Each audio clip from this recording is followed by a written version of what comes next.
Wells Fargo presents one of the surest ways to grow your money. A Wells Fargo CD account, where you can earn a 5.00% annual percentage yield on an 11-month term with a minimum opening deposit of $5,000. Visit a Wells Fargo branch or wellsfargo.com/CD rates to open a CD account and start growing your savings with us. Wells Fargo Bank, N.A., member FDIC. Hey, it's Storyworthy. Today on the show, the talented comedian Judy Gold talks about coming out to her mother. I knew that I needed to go to therapy because I needed to tell someone that I was gay because I had a relationship in high school, but everything was hidden and no one knew and everything was secret. I said to the therapist, well, I have something I want to tell you this week. And she says, well, I have something I need to tell you this week. And I said, oh, okay. She's like, why don't you go first? And I said, well, I think I might be gay. And I was with a girl, And I said, well, what do you have to say? And she said, I'm moving to Florida and this is our last session. Today on the show, comedian Judy Gold talks about coming out to her mother. Stay close. Hey, my name is Judy Gold, and you're listening to Storyworthy.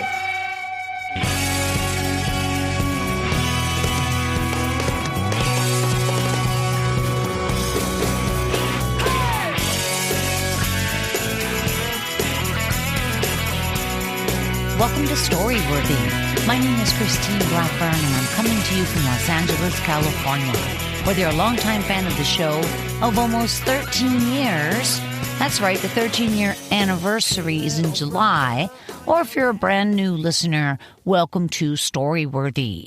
I hope you guys enjoyed the show last week with big cat activist Carol Baskin. Carol Baskin, you guys know her from Tiger King. She was on last week telling a story about adopting ligers and tigers and what happens after the adoptions. And like I said, she's talking about ligers, which isn't even an animal. I mean, it is a mixture of a tiger and a lion. And if you think about it, and Carol explains that a tiger and a lion would never mate because they don't even live on the same continent. But, people are crazy and they make these big animals mate. Anyway, interesting stuff. Go back, listen to Carol Baskin last week, but not today. Stick with me now because today I'm airing a story from Judy Gold that she told me back in 2020 about coming out to her mother. It's an intense story. You're really going to love it because it's Judy Gold. So of course you're going to love it. But just the idea that it used to be so hard and still is so hard for a lot of kids in our country and in the world to come out to their parents. And anyway, Judy tells a fabulous story. You guys, Judy Gold has a wonderful podcast out there called Kill Me Now. Don't miss her podcast. It's fantastic. And also you can find so much about Judy at her website, judygold.com. What a terrific lady. Wherever you are, you guys, put your hands together for the very talented Judy Gold. Oh, thank you. So this is a story about coming out. I always knew I was gay. I always knew since I'm 3. I always knew there was something different about me. I didn't know what it was until you become a sexual being, like 11, 12. And I always had crushes on girls, and I would always go home after school. I was a latchkey child, and I would put on my father's clothes until everyone got home. And when I was 18 or 19, I said to my parents, I want to go to therapy. And my mother signed me up to go to the Jewish Family Services because we're very Jewish. And so in Elizabeth, New Jersey, there was this Jewish family, and they had therapists. They were certified social workers. And I went in and I knew that I needed to go to therapy because I needed to tell someone that I was gay because I had a relationship in high school, but I don't know what I would call it now. Everything was hidden and no one knew and everything was secret. So I would go to therapy every Friday to Elizabeth, and then I would visit my grandmother afterwards because she lives in Elizabeth. So I have been going, I'm going every week. And then finally one week I'm like, I'm going to tell her, I'm going to say it. Because I could sit there and talk the whole time and not say anything. So I said, all right, I'm going to tell. So I walk in. I've decided I'm going to say, and you have to realize, we're talking about 1980. Like, no, being gay, it's such an interesting thing that when you're little, this is something wrong. There's something wrong. I can't ever tell anyone. It's even when no one talks about it, you knew that. So I decide I'm going to go in. I go into therapy, and I said to the therapist, well, I have something I want to tell you this week. And she says, well, I have something I need to tell you this week. And I said, oh, okay. She's like, why don't you go first? And I said, well, I think I might be gay. And I was already with, I probably said a girl, and so I really need to talk about that. And she says, and I said, well, what do you have to say? And she said, I'm moving to Florida and this is our last session, which I think should be the story of my life. That is pretty much the story of my life. So she said, I think you need, what kind of therapy was it? It was like laying on the couch.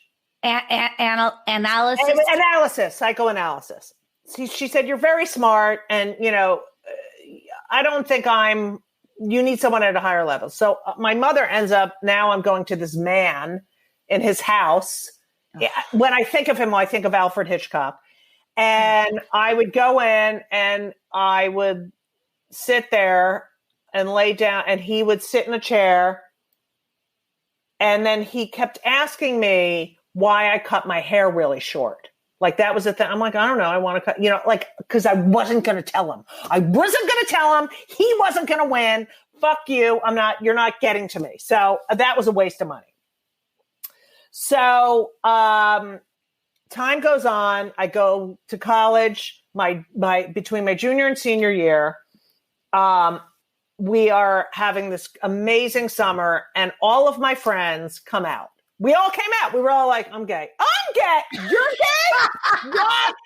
It was crazy. And I had a girlfriend that summer. And it was just, my father called it the summer of 42. Because when the summer ended, my father said, Judith, the summer of 42 is over. My best friend in college was, I met my first day. He was my RA. His name was Howard. And he's the one who actually dared me to do stand-up. And that's how I became a stand-up comedian. So I graduate college. I know I'm gay. I meet this girl, Sharon, at one of my first jobs out of college. And we end up becoming girlfriends and then becoming roommates, quote unquote. And we are together living in this one bedroom. Well, it was really a studio with French doors that led into a one bedroom. And they called it a one bedroom. It wasn't. And we lived together. And in the living room was a day bed. And in the other alcove, the sleeping alcove, was a queen size bed with two alarm clocks on the side. So we're living there, and we're both working. I'm doing stand up at night. And I have an older brother and older sister, very straight laced. You would never know. Just, we look alike, but then you would say, how did you grow up in the same house? My sister at this time was about 27 or 28, and she was still living at home with my parents. And my parents, especially my father, was very close to my father, was like, Judith, we got to get her out of the house. I know. And I said, you know what? Why don't you guys go to therapy? And they, and they were very open. They're Jewish and smart and intellectual. So they said, sure. And my sister had started going to therapy, and she went to this woman, an Israeli woman. And my parents ended up going to the Israeli woman's husband, who was also a therapist. So one day, my sister says to me, my brother had moved to Arizona and gotten married, and my sister and brother were never not nice. Okay. Even though, don't say that anymore. But my sister one day says to me, would you come to therapy with me? So I said, sure. So I get on the train and I go to New Jersey, and we go to this therapy session with her therapist. And her therapist says, Judith, welcome. Jane wanted to bring you here. Is there anything, she says to Jane, is there anything you want to tell Judith that you've never told her, that you want to get out in the open, that you need to tell her? So my sister says, well, I'm really sorry for how I treated you at growing up, and I'm sorry, and I love you. And I said, oh, that's nice. And then the therapist says to me, is there anything you want to tell Jane that you have never told her? And I said, anything? And she said, yeah, anything. And I said, all right, well, Sharon and I are gay and we're girlfriends. And my sister says, oh my God, what? Oh my God, I can't believe, are you kidding me? You're lying. Oh my God, don't tell mommy and daddy. Don't tell them. And goes crazy. Oh my God. And I thought, she's like 4 years older than me. I mean, I must be like 23 at this point. Like, big fucking deal. 24. I don't know. So she sits there like looking at me like, are you bisexual? I'm like, yeah, bisexual. That was always, why gays my age are always having a thing with people who say they're bisexual, because we had to use it as an excuse to ease in. It was a gateway. Yeah, it was a gateway. Good word. I like that. So we were going out to dinner afterwards, and literally we're sitting at this diner, and she's just picking at her food, looking at me like, I can't believe it. And I'm like, oh my God, you're like 4 years older than me, right?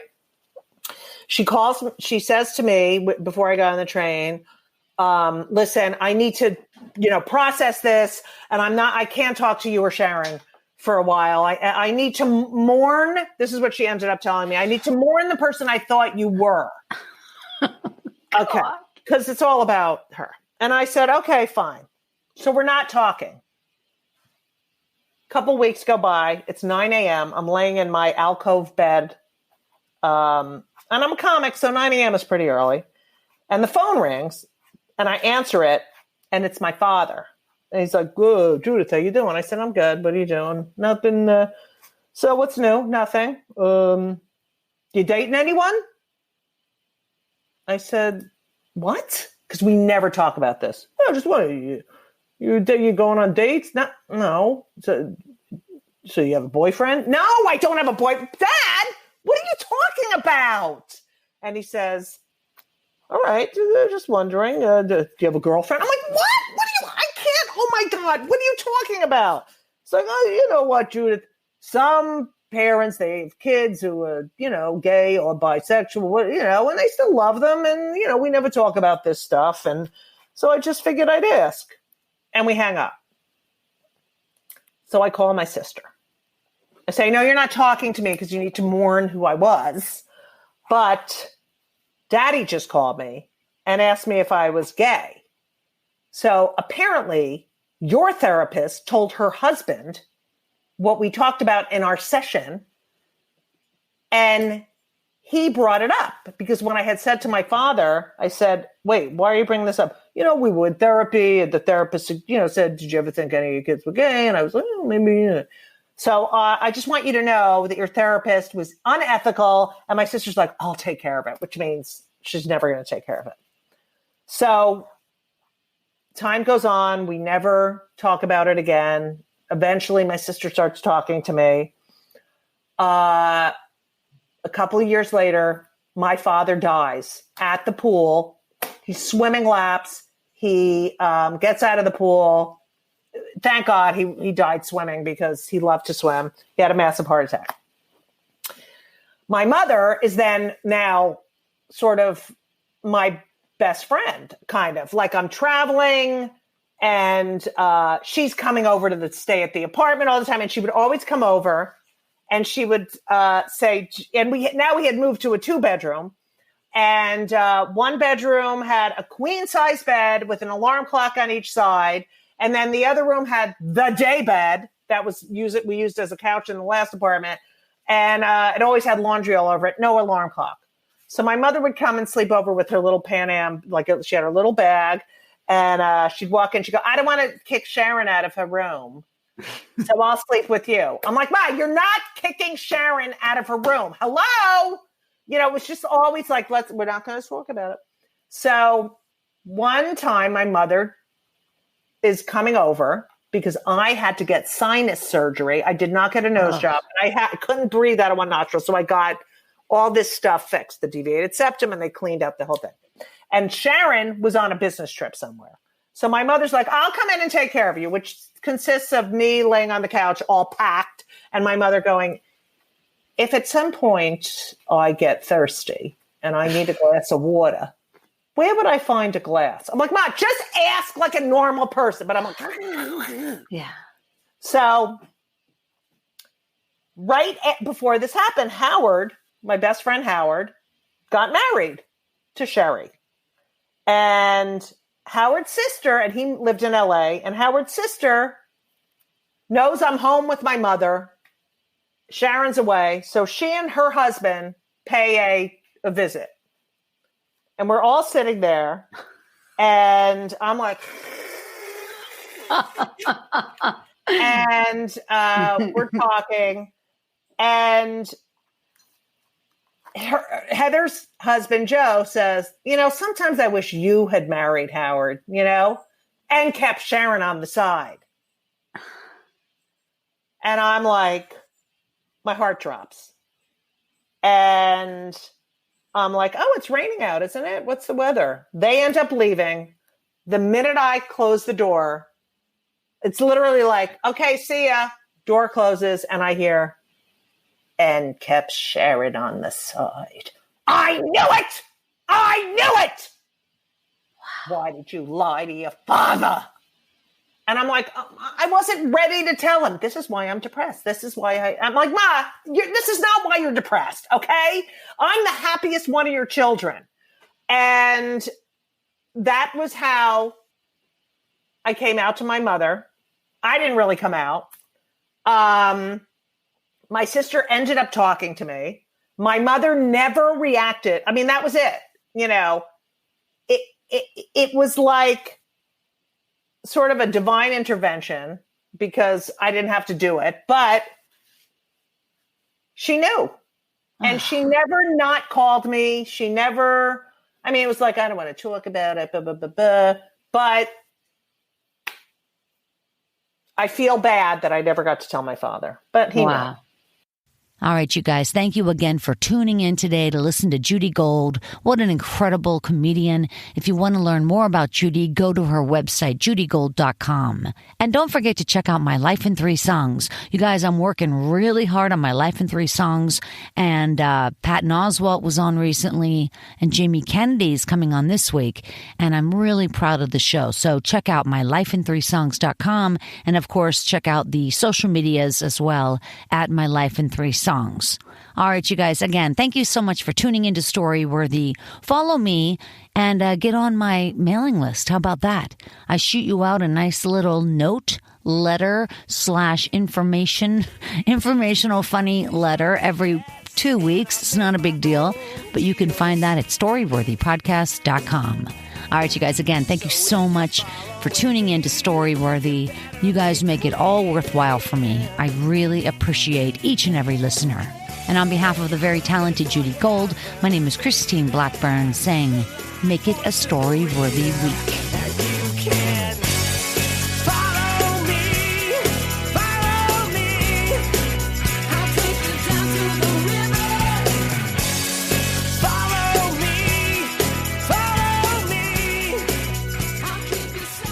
Thanks for joining us on the Storyworthy podcast. We'll be back next week with all new stories. Subscribe to Storyworthy on iTunes and visit the Storyworthy website at storyworthypodcast.com.